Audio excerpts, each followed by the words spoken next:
Добрый день, дорогие друзья. Меня зовут Виталий Ромашевский, Белорусская христианская демократия. И сегодня мы с вами поговорим, как в белорусских тюрьмах пытают людей, за что молодых людей бросают на 15 суток и что творят люди, которых, честно говоря, иногда даже язык не поворачивается назвать людьми, не то что служителями закона.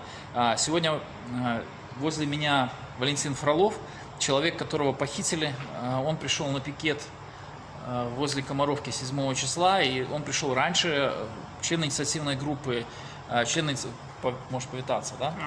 Член инициативной группы Ольги Ковальковой, и дело было так, он пришел на пикет, выставил просто с удостоверением, совсем собирать подписи, не успел даже разложиться, его просто похитили, потому что это невозможно назвать задержанием, его там схватили, скрутили, бросили в микроавтобус без опознавательных знаков и увезли в неизвестном направлении.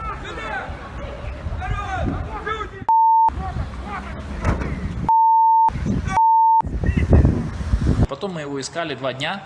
Как всегда, знаете, звонишь по РОВД нашим, так называемым правоохранительным органам, они говорят, у нас нет никого. Звонишь на Крестина, там, в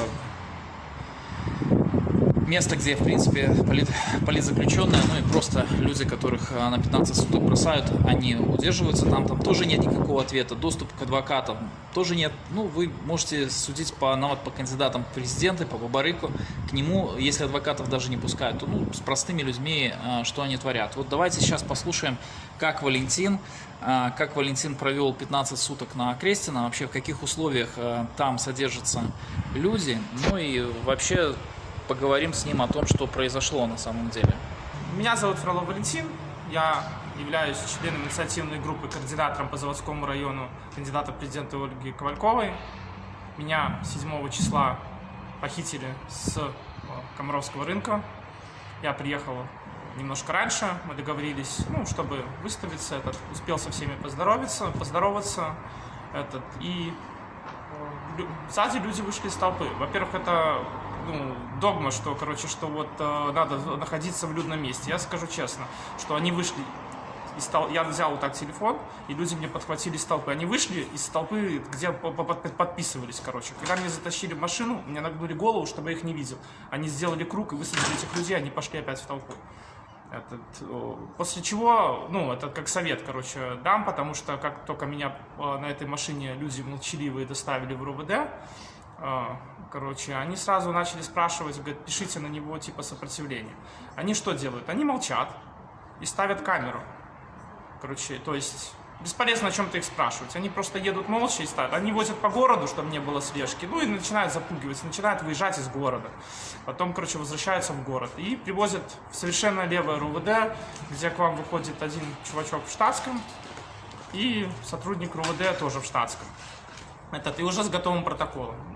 В моем случае это был протокол за 31 число, тоже, где я проводил координационную деятельность по сбору подписей.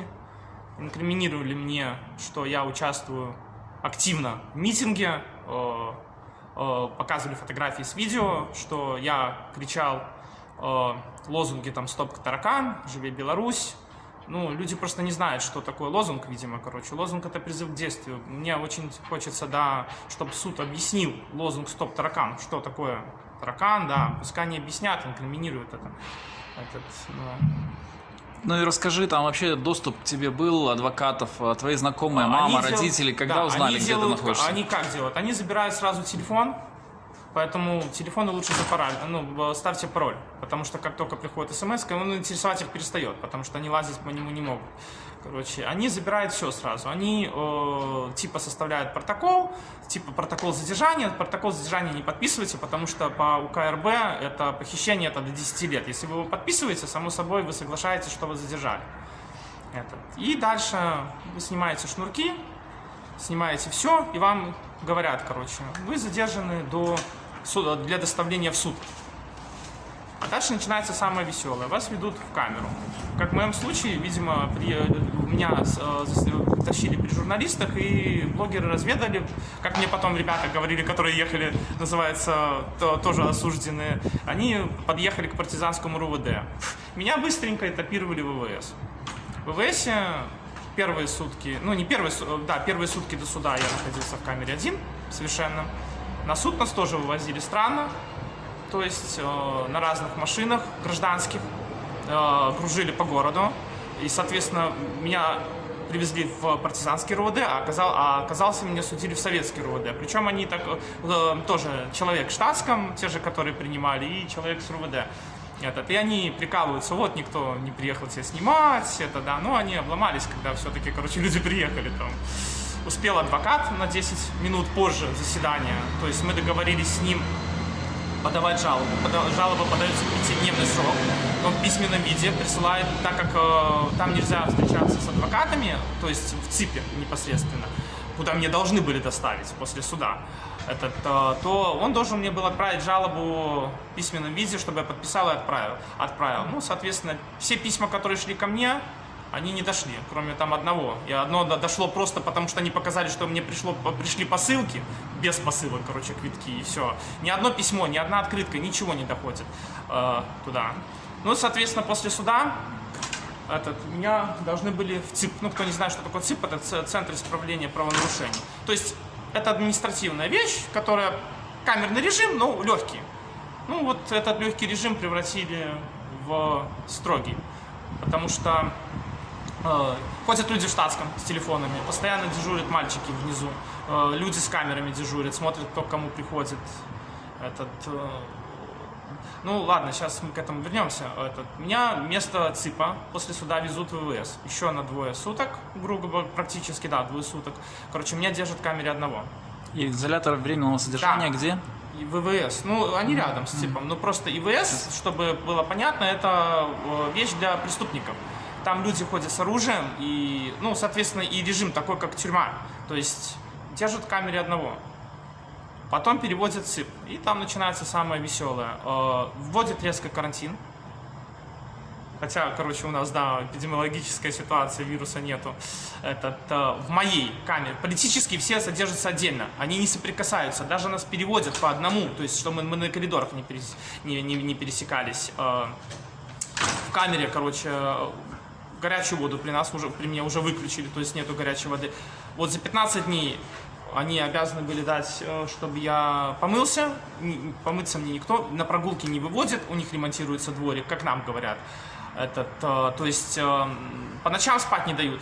Включим постоянно свет, через каждые 2 часа дубинкой фигачат в дверь, либо проверки устраивают. Днем забирают матрасы, прилечь нельзя. То есть надо сидеть, ходить, то есть прилечь нельзя. И под это, садят обычных людей с обычных камер, которые вот особенно, я хотел бы обязанных, это декрет номер 8, по-моему, которые люди отрабатывают элементы, и когда их на сутки за нарушение, за прогулы садят, они, получается, ну, то есть они должны работать, чтобы погасить долги. Их спецом садят ко мне в этот режим и откровенно говорят, пока они сидят хорошо, пока они просто сидят, вам будет очень плохо. То есть это прямое указание, чтобы нас там, не они сами, а чтобы люди били. Но это еще тоже не все. Они смотрят, как себя ведет человек, на каждого по-разному, потому что как только вот есть люди там, которые начинают возмущаться, уже проходили эту процедуру по 15 суток, их садят в карцер. То есть есть тоже, потом я слышал, что есть обязательное указание, чтобы каждый человек посидел в карцере там сутки. Мне повезло, что я в карцере не сидел, хотя наоборот, я думаю, что было проще, потому что люди начинают говорить, вот вы во всем виноваты, а я оттуда ничего сделать не могу. Я не могу доказать, что это не из-за меня. Они начинают подсаживать уголовников, они начинают подсаживать ВИЧ-инфицированных, они начинают подсаживать людей. Они ловят специально по Минску бомжей с туберкулезом. Не только по Минску. Ну, не по Минску, да, без паспортов. То есть люди, которые априори... да, кстати, эта вся богадельня стоит 13,50 в день, то есть как в санатории. То есть получается, грубо говоря, почти 200 рублей за 15 суток. То есть, и да, вот этих мальчиков веселых, с зоопарками ловят и специально подсаживают в камеры. То есть... При условии того, что когда начинаешь возмущаться, они говорят, окей, они выводят всех с камеры, с обычными людьми, получается, и говорят, мы сейчас вам сделаем дезинфекцию, и обливают все водой с хлоркой. И я закрываю там. Вентиляция в камерах, у нас в камерах не работает. Потом они тоже делают провокацию. Они садят в 4-местную камеру 6 человек, Извини, вот давай остановимся на ведро с хлоркой. То есть они заливают просто в камеру ведро с, Вот так. ведро с хлором, На шмотки, на все, вот так. и вы потом дышали этим хлором. Да. Это же опасно, в принципе, это для легких можно жечь. Ну, я думаю, что они без фанатизма там делают, но приятного мало. Они, короче, садят в 4-местную камеру по 6 человек, дышать нечем, форточка еле приоткрыта, получается, вентиляция не работает. И делают такую провокацию. Я думал сначала для чего? Они выводят всех и показывают камеру, как другие живут. То есть заходят, где книжки есть, где есть там сигареты у людей, они просто садят на 10 минут и выводят. То есть и смотрят реакцию людей, да, что они начинают с тобой делать.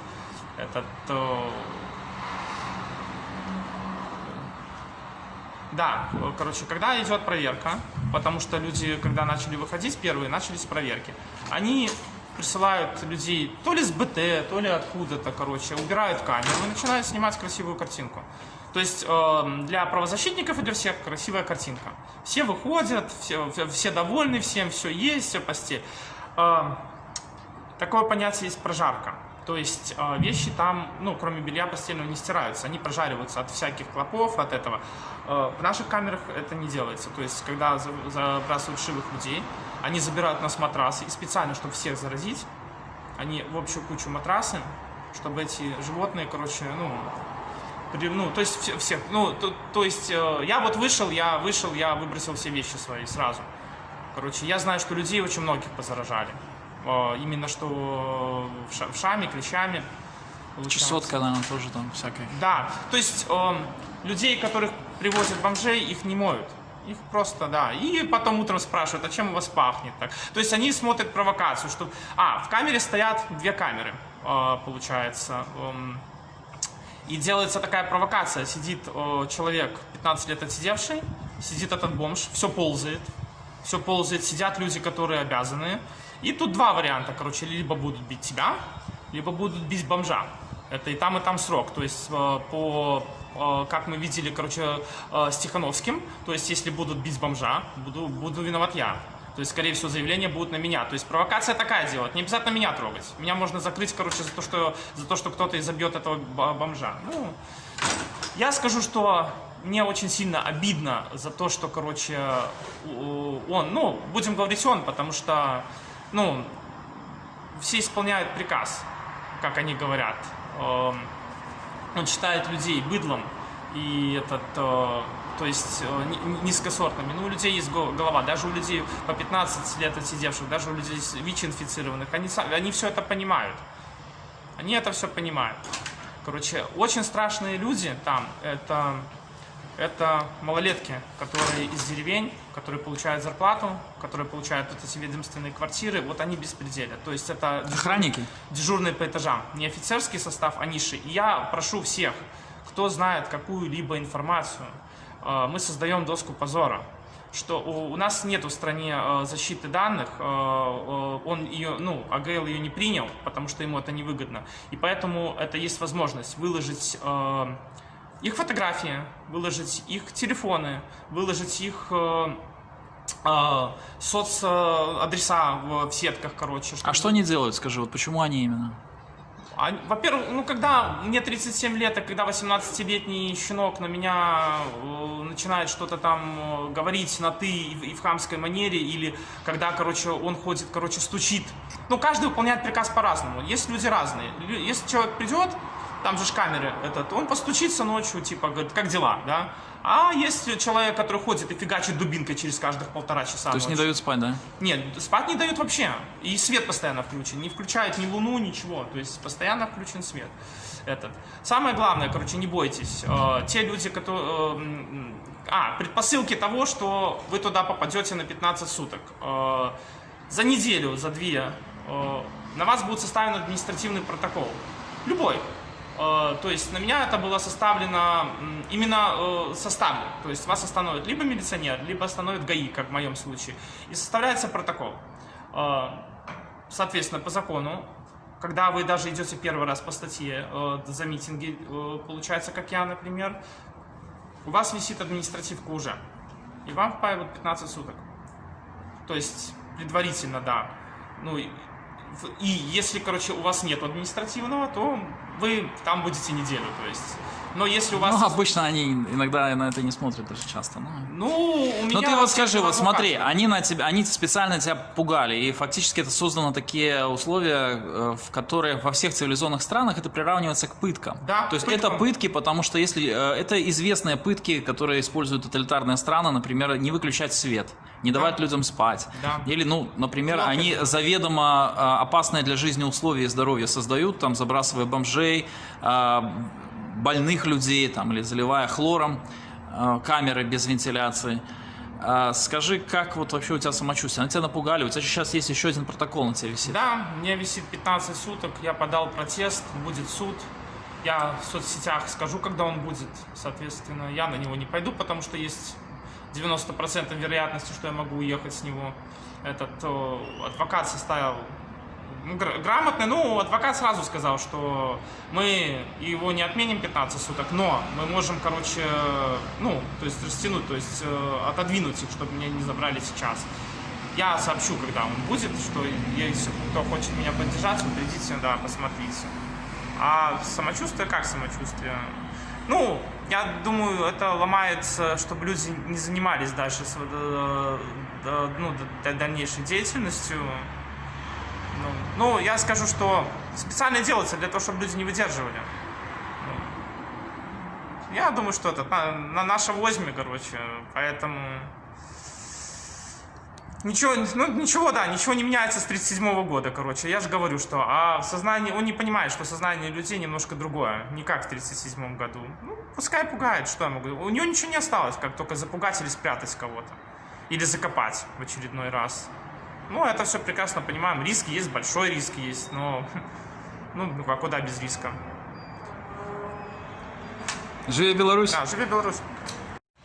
Привет, друзья! Меня зовут Ева. В Беларуси, к сожалению, политики нет. У нас есть режим, который подавляет потенциал людей, талантливых и гениальных, которые вынуждены съезжать с нашей страны для того, чтобы реализовываться в других странах, к сожалению. Я верю в нашу страну, я верю в наших людей. И для того, чтобы понять вообще вот эту ситуацию, я приглашаю вас принять участие в наблюдении, так как это отличный опыт, который я получила в первый раз 5 лет назад на парламентских выборах. Я думаю, что у вас сложится свое мнение, и вы будете знать настоящую ситуацию, которая у нас происходит. Это очень важно, объединяться. Также я принимала участие в местных выборах в качестве кандидата. Скажем так, опыт тоже очень полезный, очень нужный. Много чего тоже открывается нового. Поэтому также приглашаю вас принимать участие в кампаниях, в парламентских в том числе. И хочу сказать, что на сегодняшний день режим терпит поражение, и это видно, так как он использует самые гнусные методы для того, чтобы подавлять потенциал людей. Запугивание, страх, контроль, манипуляция.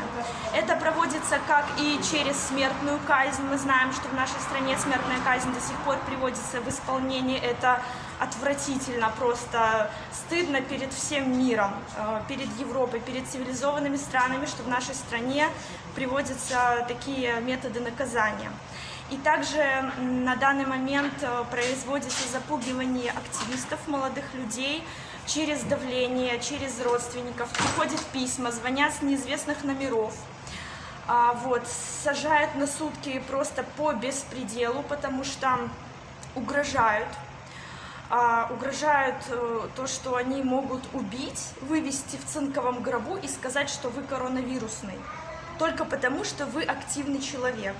То есть запугивают самыми отвратительными способами. И у меня сейчас, на данный момент, был суд недавно, где мне 7 дней присудили, скажем так, отсидеть ни за что. Предоставляли лживых свидетелей, которые якобы говорили, что я кричала «Стоп, таракан». На самом деле я эту фразу нигде не использую, потому что, лично она мне не очень интересна и симпатична. Мне больше нравится Саня 3%. Скажем так. И то есть говорят чушь.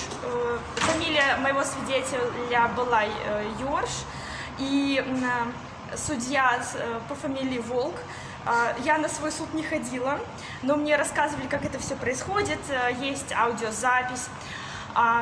Прислали мне на дом 4 письма, в которых описывается, что якобы я что-то нарушаю, якобы я участвую в каких-то митингах. На самом деле я являюсь, скажем так, членом инициативной группы Оли Ковальковой. Я помогаю ей собирать подписи. Скажем так, она профессионал, и мне очень приятно с ней работать. И это моя обязанность вообще-то ходить на пикеты и общаться с людьми. Вот. И то, что режим говорит, что я что-то нарушаю, бесполезно, я так понимаю, перед ними оправдываться, бесполезно с ними разговаривать. Бесполезно разговаривать с БРСМ, потому что когда я пыталась им дозвониться и пообщаться по поводу смертной казни, они либо отмахиваются, либо жмут плечами, если я вижу их и общаюсь, либо не берут трубки. Ну а БРСМ как на митингах, и они какие-то используют? Если честно, как мы можем наблюдать, поведение БРСМ, к сожалению, не всегда отличается, скажем так, высокоинтеллектуальными темами, общением, отношениями даже друг к другу, потому что они ведут себя по-хамски, к сожалению. Вот, может быть, есть там какие-то действительно грамотные люди, с которыми можно было бы встретиться, пообщаться, но как мы можем судить их отношение к людям, к журналистам, к тем же людям, которые подходят к ним с вопросами просто чтобы пообщаться, это какое-то хамское отношение. И хочу обратить внимание, что люди, они не быдло, мы не стадо, мы личности. И мы объединяемся сейчас в это сложное время для того, чтобы быть солидарными, для того, чтобы поддерживать друг друга. Поэтому искренне надеемся, что те же люди из БРСМ, те же люди, которые сейчас работают на режим, смогут понять глубину проблемы и прийти к нам, прийти к людям и вместе решать самую главную проблему. Контроль, страх, манипуляция – это то, что дает нам режим. И это самая главная проблема, с которой мы справимся. Живе Беларусь! Ну, дорогие друзья, я хочу сказать, что то, что вы услышали, вообще описание того, что происходит в наших тюрьмах, они, может быть, кто-то там на БТ, там, или, я не знаю, там, наша милиция думает, что это норма. Эта норма была во времена Советского Союза, во времена 1937 года нацистской Германии, когда, да, действительно, людей пытали, их выкрадали на улицах, но, в принципе, нигде в мире это не является нормой. Они хватают молодых людей, они создают все, что описал Валентин на самом деле, это называется пытки. Это называется пытки, например, когда человеку не дают спать, включают свет, это пытка. Когда человеку бросают и создают условия заведомо опасные для его жизни или здоровья, это вообще уголовное преступление. И все эти люди, я просто вам хочу сказать, вы знаете, тут говорят про иллюстрацию, там, мстить, не мстить. Ну, знаете, для того, чтобы, когда меняется власть, нужно, чтобы она сменилась мирно и без крови. Но все люди, которые совершали эти преступления, они ответят по закону, потому что, в принципе, это уголовное преступление. Они сейчас сегодня прикрываются указами, там, говорят о том, что, да какими даже указами, они говорят, им приказали, они это делают. Ну, вы знаете, те люди, которые охраняли в концлагерях пленных, те люди, которые там же вели в камеры, охранники простые, им тоже приказывали. Но потом все ответили по закону. И, в принципе, такие преступления терпеть нельзя. Я хочу сказать, что они запугивают молодых людей, они, в принципе, бросают их ни за что в тюрьмы. Они думают, что, вот, ну, в принципе, может быть, можно запугать там 1000, там 2, 3, 4 оппозиционеров там, или активистов, и на этом все. Они ошибаются, потому что такое чувство, что вот по самому низкому IQ набирают в спецслужбы белорусские, потому что ситуация уже поменялась, и народ Беларуси другой. И я думаю, что вот такие вещи, пытки, издевательства, когда на улицах хватают молодых людей, они уже приведут не к страху и не к запугиванию, а наоборот, к еще большей ненависти и эскалации. Поэтому я бы призвал сегодня: остановитесь, пока не поздно. Говорят, что если Господь хочет наказать человека, Он отбирает у него разум. Такое чувство, что вот у наших сегодняшних властей разума уже почти не осталось. Оставайтесь с нами, и мы запускаем также проект по помощи репрессированным. Пожалуйста, Все те, кто хочет помочь, заходите по ссылке, оставляйте свои контакты, мы вам будем напрямую просто высылать контакты тех людей, которых нужна материальная помощь. Вы напрямую будете связываться, напрямую будете оказывать материальную там, или иную помощь. Пускай белорусская солидарность победит эту агрессию, которая порождена страхом и ничем иным. Оставайтесь с нами, и вместе обязательно мы построим честную, справедливую и свободную Беларусь.